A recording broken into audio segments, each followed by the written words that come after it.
后来因为这个疫情，高雄市政府来宣布，各校的毕业典礼以线顶办理为原则。也毋过授权予学校，防疫若顾会好，学校嘛当家己决定是毋是要来举办着实体毕业典礼。今仔日高雄的信义国小、甲大华国小，也有几啊间的高中，拢来举办着实体毕业典礼，学生欢喜甲毋好讲。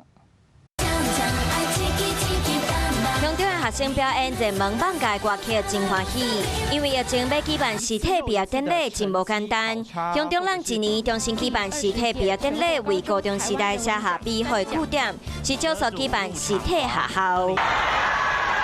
另外，高雄女中的学生嘛，予气球飘去空中，有够嗨！学生组甲团伫现场唱歌，展现青春活泼和热情。这摆为毕业生做伙参加，因为这场毕业典礼实在是真难得。沈幼霞、王忠杰，毕业生上台领毕业证书。信义国小今仔日举办毕业典礼，虽然疫情紧张，不过出席率有够高声。感谢有毕业典礼，就是谢谢老师帮我们争取到。会担心没有毕业典礼。嘛有袂少家长真欢喜，摕翕相机翕相做纪念。很谢谢有这个机会，还是能够参加这样子。如果没有的话，可能对小孩子有点遗憾这样子。要谢谢爸爸妈妈照顾他。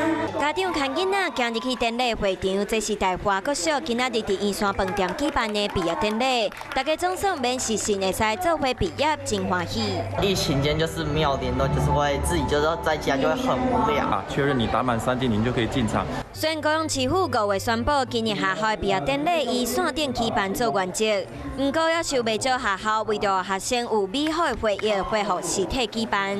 高雄市府嘛表示，毕业典礼要先把防疫措施做好。观众朋友，有一件事情不知道你们做了吗？那就是赶快来订阅我们的 CH52华视的频道，而且记得哦，一定要帮我们分享、按赞，还要开启小铃铛。